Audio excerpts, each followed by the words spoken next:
मैं अब बात कर रहा हूं एक और चीज की। तुम्हें क्या लगा लीज मॉडिफिकेशन खत्म? अरे नहीं बे, जो लीज मॉडिफिकेशन हमने किया ना वो 50% पोर्शन था, अभी भी लीज मॉडिफिकेशन बचा हुआ है। क्या कर रहे हो बात सर ऐसा? हाँ, आइए देखिए ध्यान से। कोविड-19 अमेंडमेंट एक बहुत ही बड़ा अमेंडमेंट आया बिकॉज ऑफ कोविड-19। जब फर्स्ट लॉकडाउन लग चुका था, I think in the month of May June 2020, first lockdown लगने के बाद आपको सबको पता, अच्छा ये अमेंडमेंट 2020 में आया था, if I am not wrong जून के आसपास आया था, जून के आसपास या जून जुलाई के आसपास। अब ये अमेंडमेंट क्या आया, पहले अमेंडमेंट के बारे में सुनो, पहले पॉइंट सुनो कि अमेंडमेंट क्यों आया। पहले अमेंडमेंट हुआ आईएफआरएस में, आईएफआरएस को देखे देखे हमने भी अमेंडमेंट कर लिया।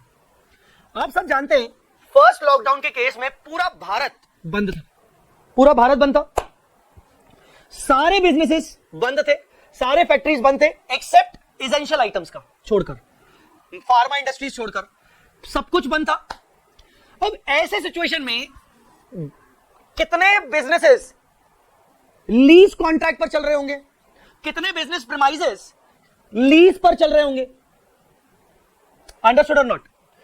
दैट टाइम डेफिनेटली, अच्छा मैं तो देख सकता, मैं इस चीज को एक्सपीरियंस किया इसलिए बता रहा हूं क्योंकि हमने भी कहीं ना कहीं वहां जहां पुणे में हमारी क्लासेस चलती हैं फेस टू फेस, बड़े बड़े क्लासरूम लेके रखे थे, हमने भी रेंट पे लेके रखे थे, तो हमने भी अपने लैंडलॉर्ड से बात की कि ये रेंट हम अब नहीं दे पाएंगे आपसे, हमें रेंट में कंसेशन दीजिए, हमें रेंट में कंसेशन दीजिए, हमें 100% कंसेशन दीजिए, हम ये 3-4 महीने तो दे ही नहीं पाएंगे। कई सारा मैंने रेंट में कंसेशन हमने लिया। आपको क्या लगता है लैंडलॉर्ड ने रेंट पे कंसेशन नहीं दिया होगा? डेफिनेटली दिया होगा। कहीं पर 100% कंसेशन दिया गया, कहीं कहीं 50% कंसेशन दिया गया। अंडरस्टूड और नॉट?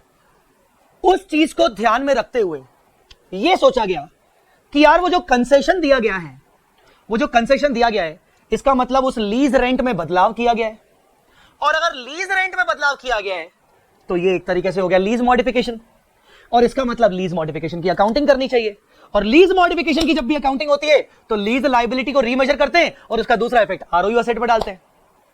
याद आ रहा है? अभी लीज मॉडिफिकेशन करके आए। पर यहां पर एक अमेंडमेंट आया और कहा गया कि अगर कोविड-19 के कारण लेसी को रेंट में कंसेशन मिल रहा है, रेंट में कंसेशन मिल रहा है, तो वो उसकी अकाउंटिंग या तो लीज मॉडिफिकेशन की जो अकाउंटिंग दी गई है, बताई गई है 116 में, वो वैसी करे, या तो फिर हम आपको एक एडिशनल अकाउंटिंग दे रहे हैं, थोड़ी सी सिंपल, आप लीज मॉडिफिकेशन की अकाउंटिंग मत करिए, आप दूसरा एक ऑप्शन है आपके पास, बट ये ऑप्शन तभी अप्लाई होगा जब कोविड-19 के कारण आपको रेंट कंसेशन मिला है। इसके ऊपर जुलाई 2021 में अटेम्प्ट में के पेपर में इसके ऊपर क्वेश्चन आया हुआ है 10 और 12 मार्क्स के आसपास का, इसके ऊपर इंड एस 116 में जुलाई 21 अटेम्प्ट में इसके ऊपर क्वेश्चन आया हुआ है। अब कुछ बच्चे भी लाइक चलो बढ़िया, मतलब ये वाला टॉपिक अब नहीं आएगा, जुलाई में तो आ गया, हमारे में नहीं आएगा। ऐसा कछु नहीं है, ऐसा कुछ भी नहीं है, बिल्कुल नहीं समझना ऐसा,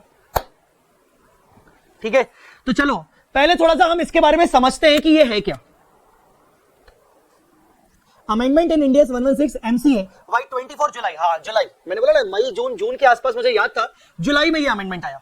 एक्चुअली ओरिजिनली आईएफआरएस में पहले अमेंडमेंट आया जून में, मुझे वो वाला याद है, आईएफआरएस वाला मुझे याद है, ठीक है? चलो रीड करना शुरू करते हैं। अमेंडमेंट इन इंडिया 116 24 जुलाई 2020, क्या अमेंडमेंट आया? कोविड-19 related rent concession, introduction of para 46A and 46B। India 116 में पैरा 46A और 46B का इंट्रोडक्शन हुआ। क्या बात कर रहे हो? हाँ सर, ये पैरा 46 ना सुना हुआ नाम लग रहा है। हाँ, जब तुम सीए इंटर में हुआ करते थे तो AS 11 हुआ करता था, और AS 11 में पैरा 46A याद है? वो long term foreign currency monetary items, FC mid difference, वैसा। पर यहां ऐसा कुछ नहीं है, यहां पर भी इत्तेफाक है कि वही पैरा 46 की बात, मतलब पैरा 46 करके ऐड किया गया, पैरा 46 करके ऐड किया गया। जावेद ब्रेक वगैरह नहीं मिलेगा, ये टॉपिक थोड़ी देर तक डिस्कस होगा, अप्रोक्सीमेटली आधा घंटा, और उसके बाद छुट्टी हो जाएगी, ठीक है ना? आधे घंटे का रिमेनिंग सेशन बचा हुआ है, क्या ब्रेक दूं बेटा? ब्रेक का कोई सेंस नहीं है, आधे घंटे का सेशन बचा हुआ है, ठीक है? तो ध्यान से प्लीज सुन लीजिए। तो कोविड-19 रिलेटेड रेंट कंसेशन, इसके ऊपर पैरा 46 जोड़ा गया। क्या इंटर का टोटली फॉरगॉटन, ओके कोई बात नहीं। The amendment is for lessee only with effect from 1/4/2020। ये अमेंडमेंट किसके लिए निकाला गया? लेसी के लिए निकाला गया, लेसर के लिए नहीं। सर बेचारे लेसर के लिए क्यों नहीं? नहीं नहीं नहीं, लेसर के लिए नहीं। हम जो ऊपर मॉडिफिकेशन अकाउंटिंग पढ़ के आए हैं, हम जो ऊपर ये मॉडिफिकेशन अकाउंटिंग पढ़ के आए हैं, किसकी बुक्स में है? लेसी की बुक्स में है ना। तो अभी अमेंडमेंट ये लेसी के लिए दिया गया, ठीक है। Conditions for the application of this amendment, हाँ, अगर आपको इसको फॉलो करना है, इसके बताए हुए ट्रीटमेंट को फॉलो करना है, तो आपको कुछ कंडीशन फुलफिल करनी पड़ेंगी। अच्छा, मैं पहले वापस से थोड़ी सी कहानी फिर से समझाऊं। जब लैंडलॉर्ड ने, मतलब जब लेसर ने लेसी को कोविड-19 के कारण रेंट कंसेशन दिया होगा, तो उस रेंट कंसेशन की अकाउंटिंग क्या पहले से ही 116 में प्रेस्क्राइब नहीं थी क्या? प्रेस्क्राइब थी, in the name of lease modification. वो प्योर एक लीज मॉडिफिकेशन के हिसाब से अकाउंटिंग की जा सकती थी, ठीक है। पर उसके बावजूद एक नया पैरा जोड़ा गया और वो बोला गया, उसमें बोला गया कि तुम चाहो तो लेसी को हम एक ऑल्टरनेटिव ऑप्शन दे रहे हैं, तुम चाहो तो वो जो लीज मॉडिफिकेशन है ना 116 वाली, वो फॉलो मत करो, उसकी जगह पर पैरा 46 फॉलो करो। तुम चाहो तो, तुम्हारे ऊपर है, तुम ये कर सकते हो फॉलो। पर ये फॉलो करने के लिए तुम्हें पहले ये कंडीशंस फुलफिल करनी पड़ेंगी, पहले ये 4 कंडीशंस फुलफिल करनी पड़ेंगी, तो ही तुम एलिजिबल हो जाओगे पैरा 46A की ट्रीटमेंट को फॉलो करने के लिए। अगर अदरवाइज अगर तुमने ये कंडीशन फुलफिल नहीं की, तो तुम्हारे लिए वो 116 का मॉडिफिकेशन अकाउंटिंग तो ऑलरेडी है, तुम वही करोगे। तो पहले तो मुझे बताओ, समझ में आया कि नहीं? अगर लेसी को रेंट कंसेशन दिया जा रहा है, तो एक तरीके से ये तो मॉडिफिकेशन हुआ, पर this is a special case, rent concession is given because of कोविड-19। तो वहां पर आप चाहो तो मॉडिफिकेशन की अकाउंटिंग अप्लाई मत करो, हम आपको एक नई अकाउंटिंग बता रहे हैं। बोलिए, क्लियर हुआ कि नहीं? समझ में आया कि नहीं? समझ में आया कि नहीं? जल्दी बोलो। तुम अपनी कॉपी में लिख क्यों नहीं लेते हर पेज पे मैं ढीला हूं या मैं ढीली हूं? रिप्लाई नहीं करते हो ना तुम लोग टाइम पे, इसीलिए मैं ढीला ऑब्लिक ढीली हूं, लिख क्यों नहीं लेते? हाँ, मान लो मेरी बात, लिख लो। नलायक।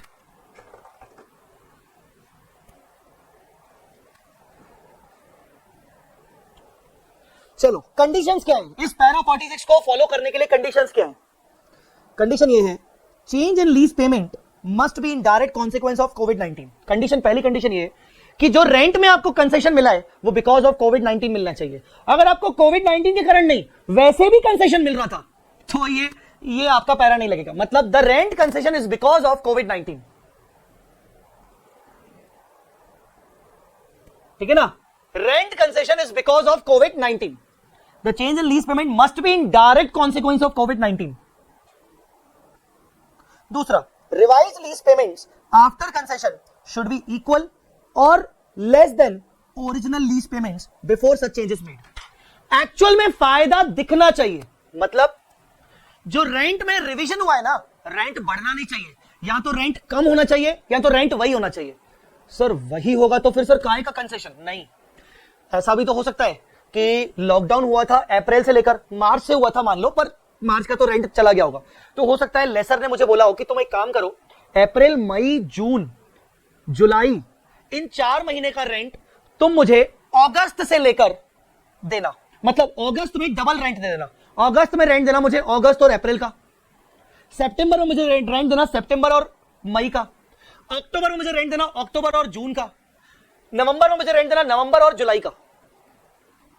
मतलब उसने मुझे कंसेशन तो दिया पर रेंट में नहीं, टाइम पीरियड बढ़ा दिया। ये भी ठीक है, ये भी ठीक है, कोई बात नहीं। और दूसरा, उसने बोल दिया अप्रैल मई जून जुलाई का हाफ पेमेंट कर देना, ये भी ठीक है। तो किसी भी तरीके से कंसेशन दिखना चाहिए। तो जो रिवाइज्ड लीज पेमेंट होगा that should not be increased, that should be equal और less than the original lease payment. समझ में आया कि नहीं? तो पॉइंट नंबर 1, जो भी आपको चेंज हुआ है लीज पेमेंट में that should be in direct consequence of कोविड-19। और दूसरा, revise lease payment after concession should be equal to और less than the original lease payment before such changes made. अब आपको मैंने यह भी बता दिया कि इक्वल टू क्यों बोल रहा है, इक्वल टू इसलिए क्योंकि हो सकता है वो बोले कि अप्रैल का किराया देना तो पड़ेगा, पर अभी बात दो, एक काम करो सितंबर में दे देना, जब लॉकडाउन ओपन होगा, जब लॉकडाउन खत्म हो जाएगा, लिफ्ट हो जाएगा तो दे देना। ये भी ठीक है, समझ आया? Reduction in lease payment affects payment due on और आफ्टर 30 जून। जो कंसेशन हमें मिला है ना, वो कंसेशन मैक्सिमम 30 जून 2021 तक का कंसेशन हो। मतलब ये भी एक कंडीशन आ गई, तुम्हें जो कंसेशन दिया गया है वो कंसेशन मैक्सिमम 30 जून 2021 तक का कंसेशन हो। अगर तुम्हें कंसेशन उसके बाद के पीरियड का भी दिया गया है, ये पैरा 46 भी तुम्हारे ऊपर नहीं लगेगा। कंसेशन तुम्हें मिलना चाहिए अप टू 30 जून 21 तक का। Reduction in lease payment affects payment due on और बिफोर 30 जून। जो लीज पेमेंट में मैंने रिड्यूस किया है ना, वो कौन से वाले पेमेंट में? अप टू 30 जून तक जो पेमेंट हो रहे हैं उन्हीं को अफेक्ट हो रहा है। 30 जून के बाद जुलाई से लेकर जो लीज पेमेंट अग्रीड है वो रिड्यूस नहीं होने चाहिए। अगर वो भी रिड्यूस हुए तो माना जाएगा कि ये कोविड-19 रिलेटेड कंसेशन नहीं है, ये नॉर्मल लीज मॉडिफिकेशन है। ये थर्ड पॉइंट बहुत इंपॉर्टेंट है, समझ में आया कि नहीं? Fourth, no substantive changes to other terms and condition. सिर्फ कंसेशन के अलावा और कोई भी टर्म्स एंड कंडीशंस में मॉडिफिकेशन नहीं होना चाहिए। लाइक अगर तुमने स्पेस ही छोड़ दिया या आधा कर दिया, नहीं नहीं नहीं, no substantive change to the other terms and conditions of the lease agreement. सिर्फ और सिर्फ रेंट कंसेशन होना चाहिए। मतलब अगर तुमने पहले 3000 स्क्वायर फीट का स्पेस लिया था, कोविड-19 के कारण तुम उसको 2000 में कन्वर्ट कर रहे हो, ये तो substantive change in the other terms भी हो गया। ये तो लीज रेंट के साथ साथ स्कोप ऑफ आरओयू भी कम हो गया। नहीं, अब तुम्हें इसका बेनिफिट नहीं मिलेगा, तुम नॉर्मल लीज मॉडिफिकेशन की अकाउंटिंग करोगे। कितने कंडीशंस डाल दिए यार, सोचो। पहले तो मुझे बताओ ये 4 कंडीशन आ रही है कि नहीं। हम एक काम करेंगे, हम जो जुलाई 21 अटेम्प्ट में जो क्वेश्चन आया था ना, वो भी ट्राई करेंगे। अब आपको मैंने बोल तो दिया ये, तो मुझे पता है कि आप में से कई सारे लोग ट्राई खुद ही कर लेंगे, बट फिर भी हम ट्राई करेंगे, कोशिश करेंगे, हम इसको उठाएंगे और ट्राई करेंगे। तो पहले मुझे ये बताओ, ये चारों कंडीशंस फुलफिल होनी चाहिए। ये चारों कंडीशन समझ में आई कि नहीं? Change in lease payment must be in direct consequence of COVID-19. Revised lease payment after concession should be equal to or less than the original lease payment. Reduction in lease payment must affect the payments due on or before 30th June. और last, no substantive changes to the other terms and conditions. ये चारों के चारों fulfil होंगी condition, तो ही तुम इस amendment का एडवांटेज ले पाओगे। आगे बढ़ते हैं। If any of the above condition is not satisfied, then change in lease rental will be considered as lease modification. It is already discussed in detail above. वाह बेटे वाह, अगर कोई भी एक कंडीशन फुलफिल नहीं हुई तो तुम उसको नॉर्मल लीज मॉडिफिकेशन मानोगे।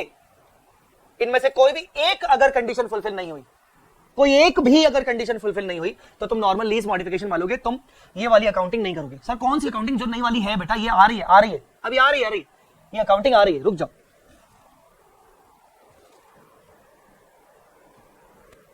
Can the change in terms and conditions be after 30th जून? हाँ, अगर 30th जून के बाद के पीरियड के लिए टर्म्स एंड कंडीशन चेंज हो रहा है तो वो लीज मॉडिफिकेशन में कवर कर लो। 30th जून तक तुम उसकी अकाउंटिंग इधर करोगे कोविड-19 के regarding. That is calculate the revised lease liability at revised discounting rate and reduction will be charged to ROU asset. तो अगर तुम ये वाली कंडीशन फुलफिल नहीं कर पा रहे हो तो तुम लीज मॉडिफिकेशन अकाउंटिंग करोगे। मतलब तुम लीज लायबिलिटी को रिवाइज्ड डिस्काउंटिंग रेट के अकॉर्डिंग रीमेजर करोगे और उसका जो भी इफेक्ट जाएगा तुम आरओई एसेट में डालोगे।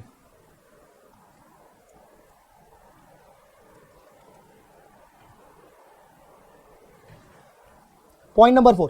If all of the conditions given in para 46B are satisfied, lessee has the choice to opt any out of the following. अब lessee के पास चॉइस है। अगर वो चारों की चारों कंडीशन फुलफिल कर चुका है, अब उसके पास चॉइस है। क्या चॉइस है? Treat such rent concession as lease modification. तुम अभी भी लीज मॉडिफिकेशन अप्लाई कर सकते हो, या फिर अप्लाई प्रैक्टिकल एक्सपीडियंट। सर ये क्या होता है? Not to treat modification of lease contract, apply shortcut. Practical expedient मतलब एक अदर ऑप्शन, एक सिंपल उपाय। लीज मॉडिफिकेशन में क्या पता है तकलीफ क्या है? साला आपको ना 2 तकलीफ है, एक तो डिस्काउंट रेट रिवाइज ढूंढो, और लीज लायबिलिटी में जो भी चेंजेस आएंगे उसका दूसरा इफेक्ट आरओयू में दो। मैं आरओयू को इफेक्ट नहीं करना चाह रहा, मेरी मर्जी। मैं अपने आरओयू को क्यों इफेक्ट करूं? मैं अपने आरओयू को क्यों घटाऊं बढ़ाऊं? वो तो मैं और नॉर्मल तरीके से यूज कर रहा हूं।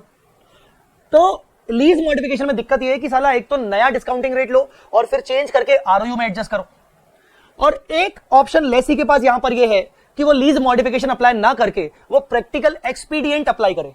ये क्या होता है? एक सरल उपाय, सिंपल शॉर्टकट। ठीक है, now how to apply practical expedient in different cases. अब कुछ केसेस बताए हैं मैंने यहां पर कुछ केसेस है, ये प्रैक्टिकल एक्सपीडियंट कैसे फॉलो होगा उसके कुछ केसेस हैं,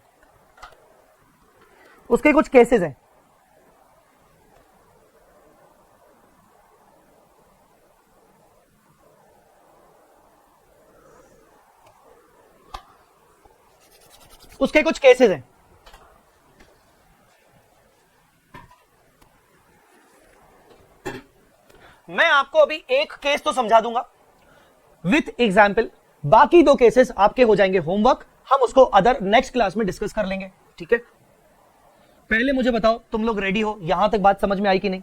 हम क्या पढ़ रहे हैं? कोविड-19 रिलेटेड रेंट कंसेशन। यहां पर क्या फायदा है? ये किसके लिए निकाला गया? लेसी के लिए।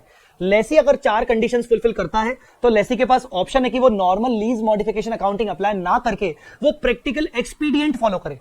प्रैक्टिकल एक्सपीडियंट मतलब सरल उपाय, simple solution, any other option. ठीक है, अब वो डिफरेंट केसेस हैं, प्रैक्टिकल एक्सपीडियंट कैसे फॉलो होगा आइए चेक करते हैं।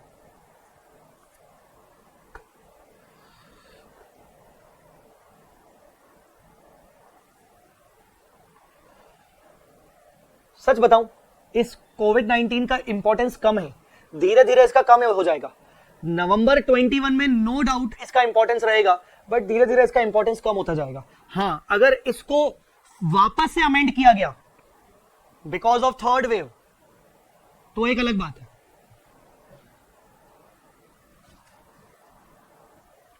कंडीशन 1 क्या है?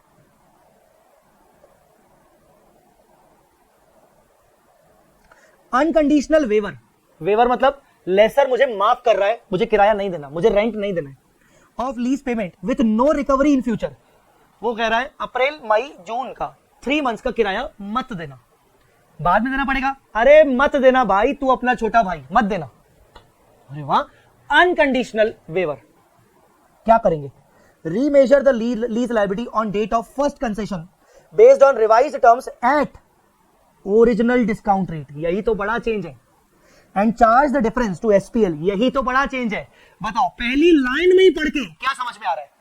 ये लीज मॉडिफिकेशन से कितना अलग है मुझे बताओ। मैं वेट कर रहा हूं तुम सबके कमेंट का। सोचो ये क्या बोल रहा है।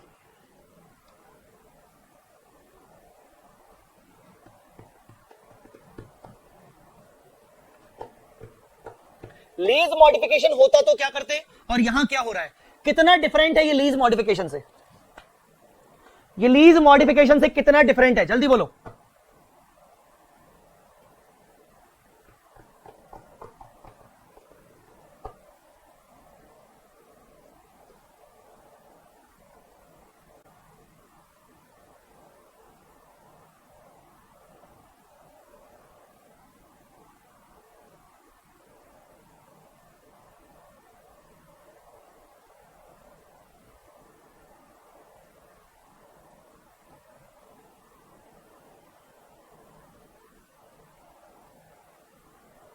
इसमें 2 चेंजेस हैं। जहां लीज मॉडिफिकेशन में हमें डिस्काउंटिंग रेट रिवाइज करना पड़ता है, या डिस्काउंटिंग रेट वो बोल रहा है टेंशन मत लो, यही तो एक सरल उपाय है, तुम क्या रिवाइज करोगे? अरे छोड़ो। दूसरा, आरओयू को चेंज मत करो, जो भी डिफरेंस है पीएनएल में डाल दो। दिखना चाहिए ना कि कोविड-19 का इफेक्ट है, दिखाओ पीएनएल में, साला क्यों आरओयू में डाल रहे हो? हाँ, अगर तुम्हें आरओयू में कुछ करना है तो ROU shall be tested for impairment. ROU को तुम इंपेयर करो, क्योंकि कोविड-19 हुआ है, कुछ टाइम तक बिजनेस बंद रहा, तुम अपनी एसेट का इंपेयरमेंट कर लो, ROU shall be tested for impairment. पर लीज लायबिलिटी में डिक्रीज होने का इफेक्ट तुम आरओयू में डायरेक्टली नहीं डालोगे, आरओयू को सेपरेटली इंपेयर करना चाहो कर लो।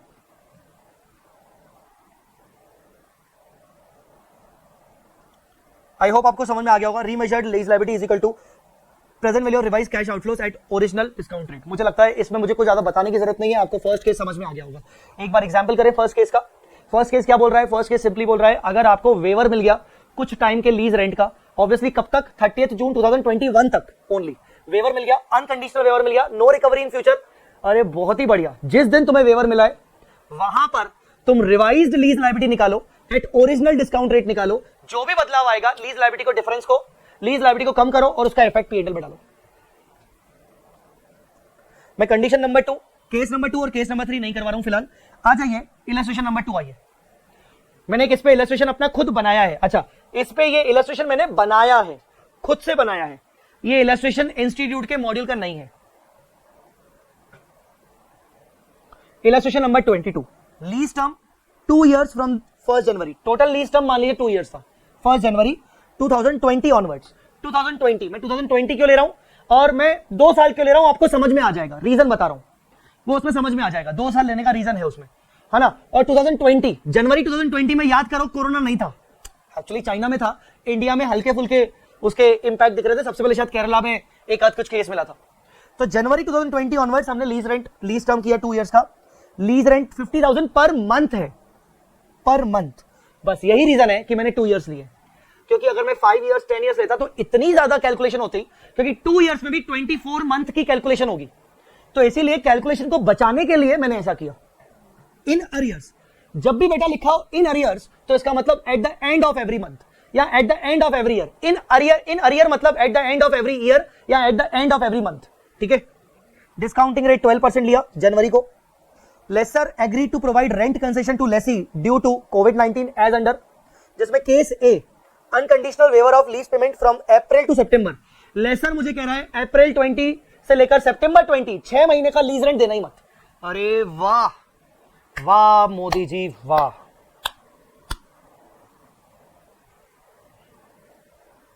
ठीक है, तो ऐसे केस में क्या होगा, केस ए, हम केस बी केस सी पढ़ ही नहीं रहे। सबसे पहले तो हमें इनिशियल रिकॉग्निशन चाहिए। Initial recognition of lease liability क्या होगा, 50,000 पर मंथ, 24 मंथ्स का डिस्काउंटिंग 12% पर, 12% पर एनम है तो 1% पर मंथ होगा, सीधा सीधा। तो present value of lease payment at 1% पर month discounting at 1 January 20, 50,000 into 21.2432। ये क्या है, ये डिस्काउंट, ये प्रेजेंट वैल्यू फैक्टर, ये एन्युटी फैक्टर है, ये एन्युटी फैक्टर है। 10 लाख, ये कितना आया, 10,62,160। इतने से हमने असेट और लायबिलिटी बुक किया। फिर लीज लायबिलिटी और इंटरेस्ट शेड्यूल जनवरी फरवरी मार्च का क्या क्या हुआ। जनवरी में ओपनिंग बैलेंस, इंटरेस्ट लगा, लीज पेमेंट हुआ, closing balance. Opening balance, interest लगा, लीज पेमेंट हुआ, closing balance. Opening balance, interest लगा, क्लोजिंग लीज पेमेंट हुआ, क्लोजिंग बैलेंस। ओपनिंग बैलेंस यही उठ के आया, इंटरेस्ट भी लगा पर पेमेंट नहीं हुआ, क्लोजिंग बैलेंस आया समझ में कि नहीं।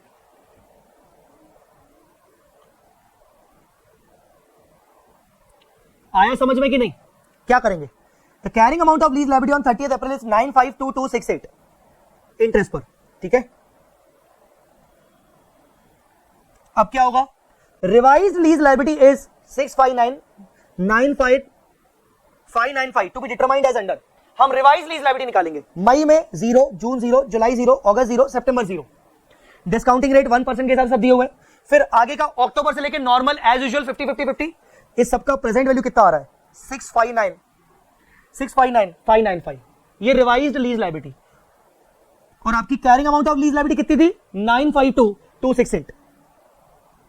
तो यहां पर कितना चेंज हुआ, 2,92,673। लीज लायबिलिटी आपकी कम हो गई, और कम होके कहां जाएगा, पीएनएल में आपका ये गेन हो जाएगा।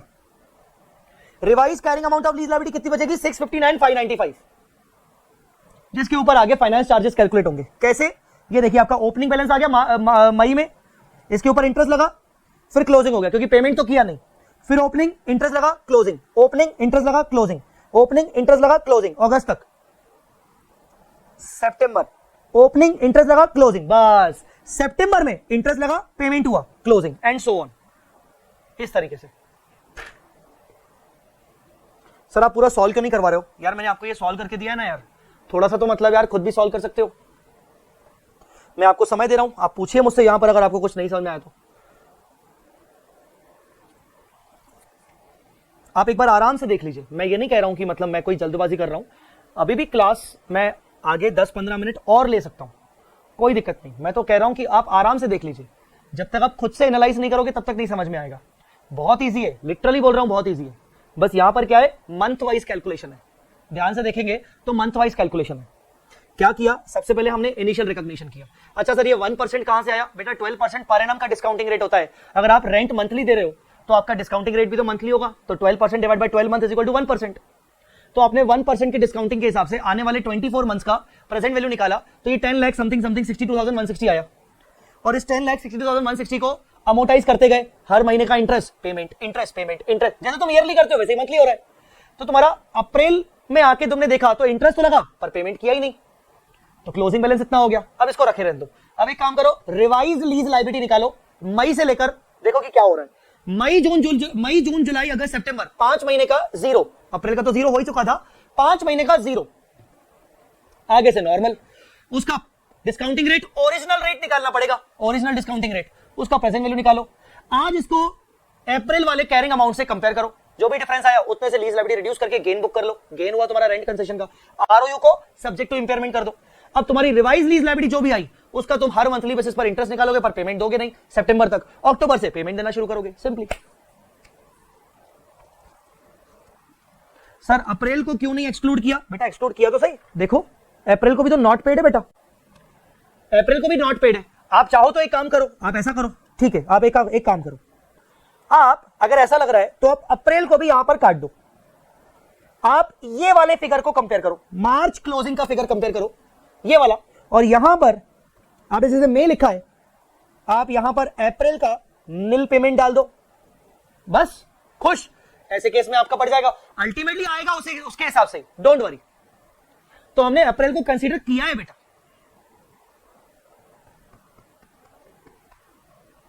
ठीक है।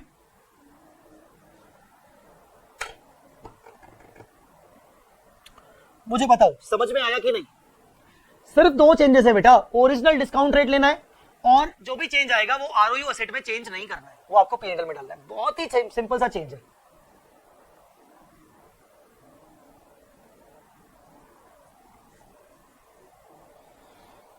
यस तो हमने कल क्या देखा था, कोविड-19 रिलेटेड रेंट कंसेशन। सबसे पहले तो हमने देखा था कि ये कंसेशन, ये जो प्रैक्टिकल एक्सपीडियंट अवेलेबल है वो सिर्फ लेसी को अवेलेबल है। प्रैक्टिकल एक्सपीडियंट का एडवांटेज लेने के लिए लेसी को 4 कंडीशंस फुलफिल करनी पड़ेंगी। पहला condition, change in lease payment must be in direct consequence of कोविड-19। दूसरा, revise lease payment after concession must be equal to और less than the original lease payment. Reduction in lease payment must affects the payment due on or before 30th June 20 नहीं 20 में तो Covid आया था, इन्होंने अच्छा खासा टाइम दिया आपको, 1 साल से ऊपर का। और last, no substantive change to other terms and conditions have been taken place to of the lease agreement. और कोई बदलाव नहीं है, सिर्फ लीज पेमेंट में कंसेशन मिला है और किसी भी तरीके से कोई भी चेंज नहीं हुआ है टर्म्स में, like area occupied, scope of right of use asset, ठीक है, लीज टर्म इंक्रीज डिक्रीज, कोई और चेंज नहीं। अगर आप ये 4 कंडीशंस फुलफिल करते हो तो ऐसे केस में आपको प्रैक्टिकल एक्सपीडियंट फॉलो करने को ऑप्शन दिया जा सकता है, आप मॉडिफिकेशन अकाउंटिंग फॉलो मत करिए। अब कैसे प्रैक्टिकल एक्सपीडियंट फॉलो करोगे ऐसे केस में? Good evening Rajkumar, good evening Hameed, good evening guys. हाँ, ऐसे केस में केस नंबर 1 था अनकंडीशनल वेवर। अनकंडीशनल वेवर, माफ कर दिया गया रेंट मुझसे with no recovery in the future. बहुत ही बढ़िया। क्या करेंगे आप? रिवाइज्ड लीज लायबिलिटी निकालेंगे as on the date of concession. जिस दिन आपको कंसेशन मिला उस दिन आप रिवाइज्ड लीज लायबिलिटी निकालेंगे। Revised lease liability shall be based on the remaining lease payments after concessions at original discount rate. Whatever the change in lease liability is there, that difference is directly transferred to profit and loss. You have to consider original discount rate. Difference will be charged to profit and loss. What about ROU asset? Subject to impairment. ठीक है, चलो, I hope इसमें कोई doubt नहीं होगा, ये हमने कल डिस्कस कर लिया था। आगे बढ़ते हैं। Case 2, conditional waiver. Conditional waiver of lease payment with no recovery of future. अब केस 2 और केस 1 में क्या डिफरेंस है? आपने पढ़ा केस 1? केस 1 रीड किया आपने कि नहीं किया? केस 1 रीड किया कि नहीं? Conditional waiver with no recovery in the future. There might be cases where the lessor agreed to waive the lease payment only till the date when lockdown will be lifted. That is the date till which business of lessee will be most affected. ये case हमारे साथ हुआ है we smart academy के साथ। Here it is a conditional waiver where exact period of waiver is not known. Yes, ऐसा हुआ कि मतलब लेसर ने कह दिया कि ठीक है, जब तक लॉकडाउन है तब तक मैं आपके साथ आपसे पैसा नहीं लूंगा, लॉकडाउन जैसे ही लिफ्ट हो जाएगा मैं आपसे पैसा ले लूंगा। ठीक है ना। हम तो आज तक कहते हैं भाई लॉकडाउन तो हमारे लिए, एजुकेशन इंडस्ट्री के लिए तो लॉकडाउन आज भी लिफ्ट नहीं हुआ है। कहां चल रही है कोचिंग क्लासेस? कोचिंग क्लासेस कहां ओपन हो रही हैं? फेस टू फेस तो है ही नहीं। बट उनका कहना था कि जो जनरल लॉकडाउन लगा था तब तक सिर्फ, मतलब पहले से ही पता नहीं है कि मेरा कितने महीने तक वेवर रहेगा। End date is not known, end date is not known. आई बात समझ में कि नहीं? End date is not known. क्या करेंगे? Reduce the lease liability on a monthly basis only till the time rent concession continues and charge it to the P&L। Okay okay okay, मतलब क्या करेंगे अब? क्योंकि हमें पता ही नहीं ना कि कहां से लेकर वापस से रेंट शुरू होगा, तो क्या करें? सिंपल सी बात है, अब एक काम करो, रीमेजर करो ही मत। हर महीने का पेमेंट आप जीरो कर दो, जो लीज लायबिलिटी जो आपको पेमेंट करना था ना उसको P&L में चार्ज कर लो। अरे ये तो बहुत इजी है, ये तो सच बता रहा हूं और इजी है। अरे भाई जो तुम अकाउंट बनाते हो लीज लायबिलिटी का, जैसे बाय ओपनिंग बैलेंस था, तुमने इंटरेस्ट एज यूजुअल चार्ज किया, इंटरेस्ट चार्ज करना पड़ेगा। यहां तुम बैंक से पेमेंट कर रहे हो ना, पर इस बार तो कंसेशन हो गया, तो बैंक से पेमेंट होगा नहीं, तो क्या करोगे? टू P&L, जो पेमेंट करना था ना उतने अमाउंट को P&L में डाल दो, मतलब पेमेंट नहीं किया, बात खत्म। To balance. अरे वाह यार, ये तो और अच्छा है। Interest finance charge shall be accrued monthly at the same original discount rate, ROE asset shall be tested for impairment. ये वाला केस 2 मुझे बताइए बन गया कि नहीं?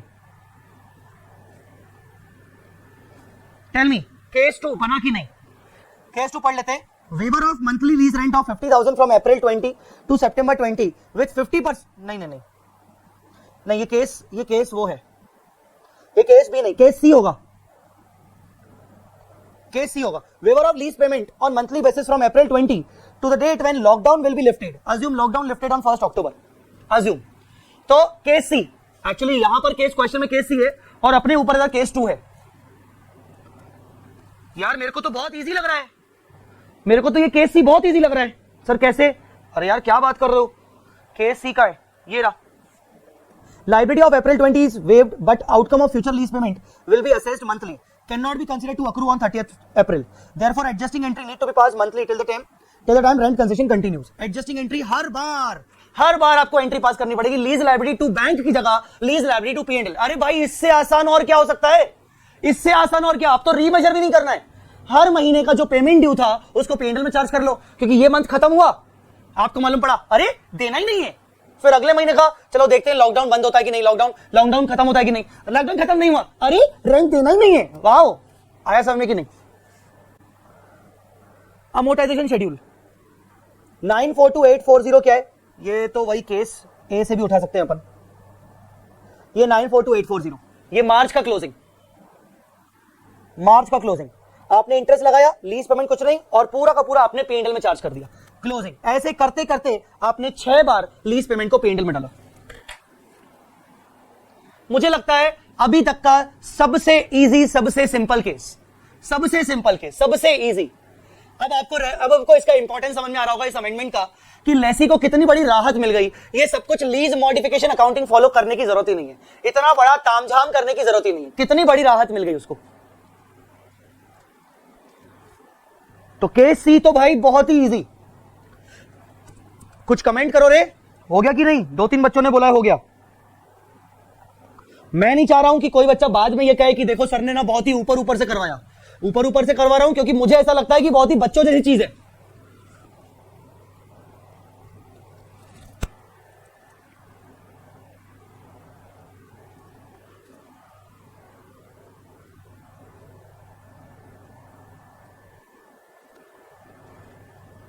चलो ठीक है, तो अब आगे बढ़ते।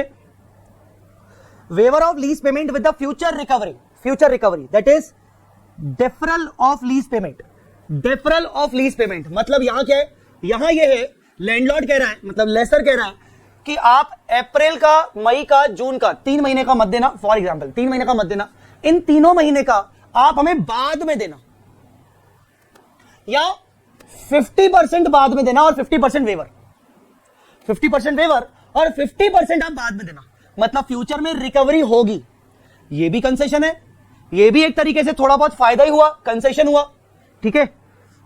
क्या करेंगे, remeasure the lease liability on the date of first concession based on revised terms at original discount rate and charge difference to the statement of profit and loss on the same date.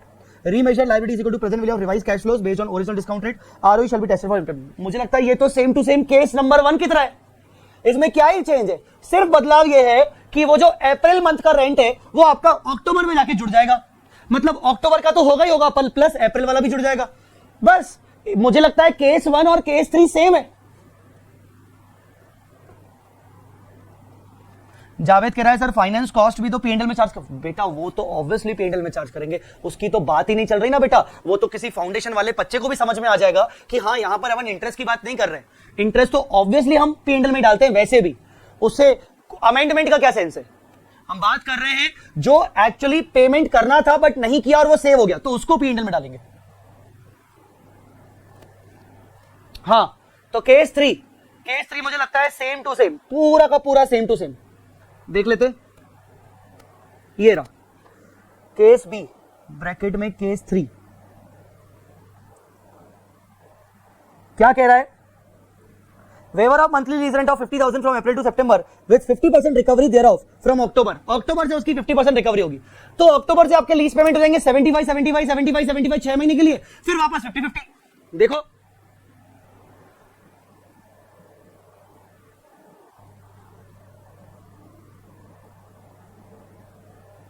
75 75 75 75।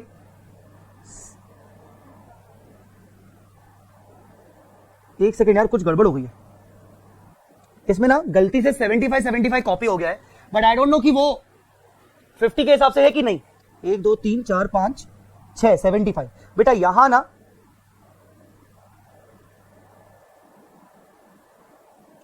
50 के आएगा बेटा, यहां 50 50 50 50 50 50 50 आएगा।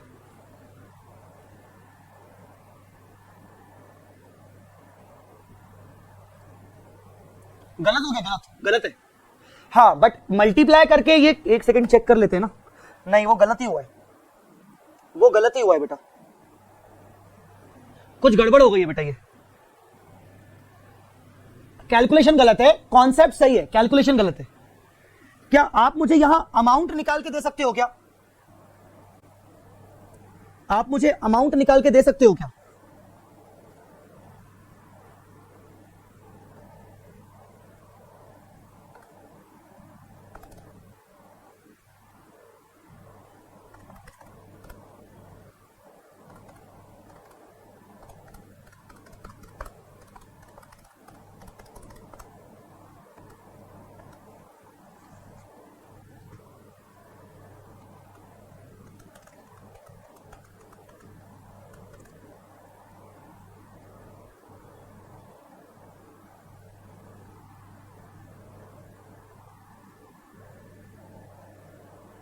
अच्छा May 21 से amount corrected है, सिर्फ ये वाला अमाउंट गलत आ गया है।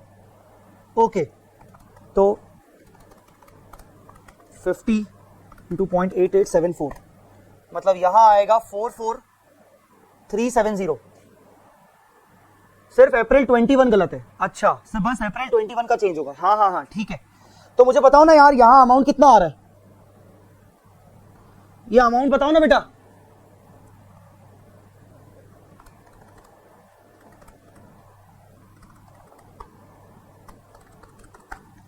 ये वो आ रहा है क्या 775 265 775 265 ऐसा कुछ आ रहा है क्या 775 265?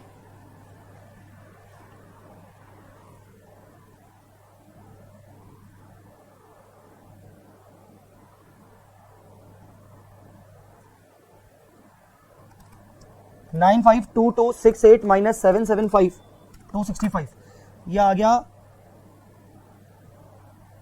177003। ठीक है, revised carrying amount of lease liability 775 265 on which finance charges for the period will be calculated. ये गलत हो गया यहां पर 775 265, तो ये हो जाएगा 7753। ये ओवरऑल थोड़ा सा गड़बड़ हो गया यहां पर, बट कॉन्सेप्चुअल सही है, कॉन्सेप्चुअली वो सब ठीक है ना। एनीवेज इसको मैं ना ठीक कर दूंगा यार, ये तो बहुत ही कुछ गलती रहती तो मजा नहीं आता। एनीवेज मैं इसको ठीक कर दूंगा, आप प्लीज इसको माइंड मत करना, है ना। लास्ट क्या कह रहा है, disclosure requirements, if any entity has applied practical expedient then application of practical expedient as per para 46 should be disclosed, amount recognised in P&L to reflect the change in lease rent should be disclosed separately. That's it, हो गया आपका कोविड-19 related rent concession. कोविड-19 related rent concession हो गया, ठीक है।